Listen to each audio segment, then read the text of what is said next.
So, welcome. Thank you for coming. Tonight we're going to look back through my high school career through both an academic and personal lens. We're going to start with a wild ride through universal constructs.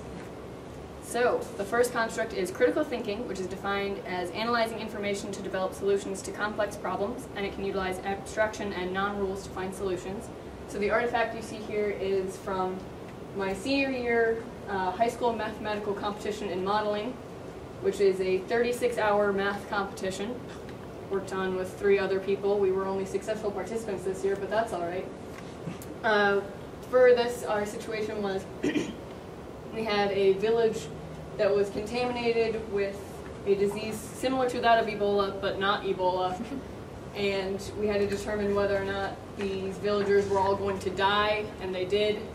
Within like 4 days, we had to determine if it was worth it to send in any supplies. I don't think it was. We had Disaster Island over here. So a lot of critical thinking was, we came up with like 4 different answers, doing the same method backwards. We just had to decide which one we were going for and what we were going to end up writing the paper about, even if it wasn't entirely the correct one. We went for it. And so the next construct is going to be complex communication, which is sharing information through a variety of different outlets. And this artifact is a model of the concert hall we made during Performing Arts Tech, which became an important class throughout high school for me anyway, because I worked on a ton of different concerts in the concert hall, in the theater, working backstage, or working lights and sound. And this was our very first unit in PAT, where we were to scale down the concert hall so we could get a little bit more in-depth on the proportions and how it was built. I built the proscenium wall, which you can't see in this picture, up with Allison. We did it the night before, and it was a hot mess trying to transfer it back and forth. It got done, apparently. The next construct is going to be collaboration, which is working among networks to achieve common goals utilizing open and flexible approaches to leadership. And this is from Fundamentals of Web Programming. With Katie Gilberts and I worked on this final website project. It requires a lot of collaboration because of the way the coding is set up to get it to work on one computer in the very end. Obviously, you can't have half of a website on one computer and half on the other. It doesn't look as pretty as you see. So a lot of it was trying to figure out where tags were opening and closing and putting the same headers in so that it would, the website as a whole would communicate with itself when we put it together on the final computer. The last construct is going to be flexibility and adaptability, which is responding to situational changes and changing to meet new challenges. This is a lab from AP Chem where we tried to determine which materials were going to work best for a hand warmer. And the first answer we got was something ridiculous, like it was going to burn your hand and melt your face off or something. And we knew it was wrong. I'm so sorry. It's fine. And I know that we had gone wrong somewhere, so I remember sitting up with Jason working on this lab until like 11:30 at night, trying to just figure out where we had gone wrong, whether or not it was in the analysis or in the data itself or the initial calculations we did in class.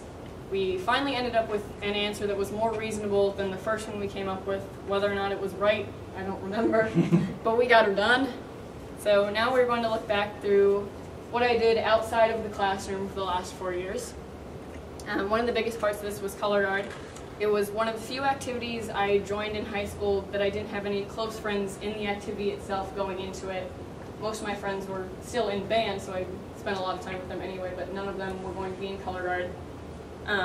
It taught me a lot of how to make friends with these people. I mean, I spent a lot of my time with those 11 to 15 girls in Dallas senior year. And a lot of it is, you're forced to work with them and spend a lot of time with them, so you've got to get along somehow. It also taught me a lot about leadership and my capabilities as a leader, being captain for 2 years. My junior year, I was with 2 other girls that had been captain the year before, so it was a lot harder to try and get in there and look at new approaches to the way we were doing sectionals or trying to make any changes at all.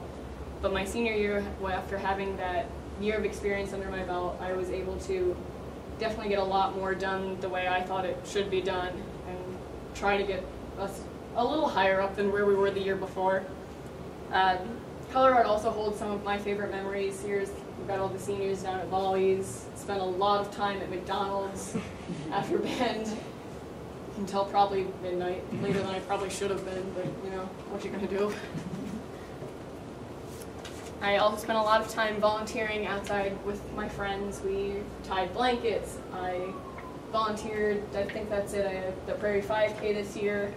I spent a lot of time painting and a lot of time picking up trash, and so now I'm very good at both. It was a great way for me to spend time with my friends outside of the school hours, and we still got to be together and give back to the community at the same time. One significant event in high school for me was the Hugh O'Brien Youth Leadership Seminar, which I did the summer after my sophomore year. I spent 3 days listening to panels, speakers, and practicing leadership with other soon-to-be juniors. This in the middle is my group, Starlight Group 14. Had our little count-off. We had a mascot who was a blow-up flamingo. He had his own sunglasses. It was awesome. One of the things that terrified me walking onto Central College's campus on that day in June were all of the facilitators and the junior facilitators, the senior facilitators, all pumped up and ready to go because they'd done it before and they knew what was in store, and they were super excited and I was super scared. The big part of Hobie is doing cheers together, so it felt a lot like, you know, a summer camp, and I was like, no, too good for this, way too pretentious for this. And by the end of those 3 days, I had had so much fun with those other people doing those cheers and acting like an idiot. You know, I was there when they started and trying to get other people more excited about them. And a lot of this experience was coming together with those 13 other kids and knowing that they are a support group I have, even if they live 3 or 4 hours away, that those people I know, if any of them were to ask me to come help them, I would help them in a heartbeat, and I know they would do the same for me. And it was probably the closest I've ever become with a group of people in such a short amount of time. We all still get excited when we find each other events around Iowa, and we're all on Facebook together. Have a good time. I also spent a lot of time doing speech and drama throughout my high school career. For speech, I did radio my freshman and sophomore year for both individual and large group. Hated it. I was done after that. Didn't even do well in it, so I don't know why I did it 2 years in a row. I did improv for 3 years. My freshman year, we were the only freshman group to get a 1, which is probably why I did it my sophomore and junior year. And my junior group was definitely those are definitely 3 of some of the funniest people I've ever met. And I had a lot of fun practicing and working with them, preparing for that season. This year I did public address for individual. Not quite so hot, but that's all right because it was balanced out with 2 all-state nominations for large group for TV news and short film. Even though I did short film the year before and we got a 2. I'm all over the place on whether or not I do well in speech. But it was a lot of fun every year. I also spent time backstage in the theater, hanging out with our set designer Dennis Hull and risking my life painting the tops of sets on the sketchiest ladders I've ever seen. I was stage manager for 2 years for our musicals Kiss Me Kate and Crazy for You, and it's definitely a lot of leadership experience there, working through trying to get the crew to work together, yelling at the cast and crew to work the way I want them to work, and essentially getting it done. Does it get done well? Not always, but here we are. And finally, I did show choir. I didn't do show choir this year, I was just part of it. So this was probably one of the smallest amount of times I spent on any activity in high school, but it had a lot of impact on me this year. I was crew captain, so I took the class starting in August. So I got to see the show when it was first announced, and no one knew their music or their choreography or anything. It was just a group of 50 kids sitting in there not knowing what would happen. And I labeled their costumes for months and sat in choreography camps for weekends and just taking notes. There's a whole page in my notebook where I just drew flowers. That's what I got to do, was just sit and watch.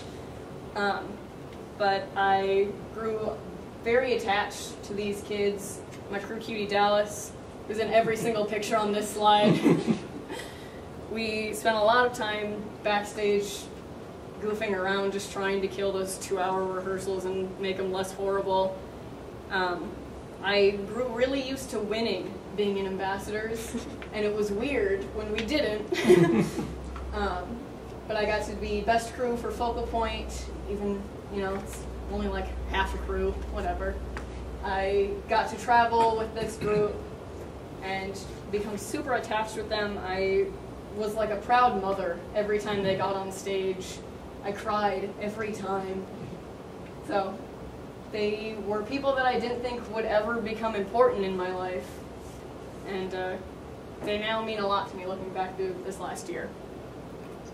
So my future plans include moving to Austin, Texas for at least a year to establish residency, and then in the fall of 2016 I will be entering UT Austin with a BA in astronomy, if they accept my appeal, and hopefully by then become an astronomer, work whether or not it's research at a different university or partnering with NASA or just trying to work in a field with space. And finally, I'd like to say thank you to the PHS music department for letting me be so involved in music, even though I have no musical talent at all. I would like to thank the PHS staff as a whole for being great mentors and unlikely friends, and I'd like to thank my parents for being there through all of this for the last 4 years and supporting me in anything I wanted to do.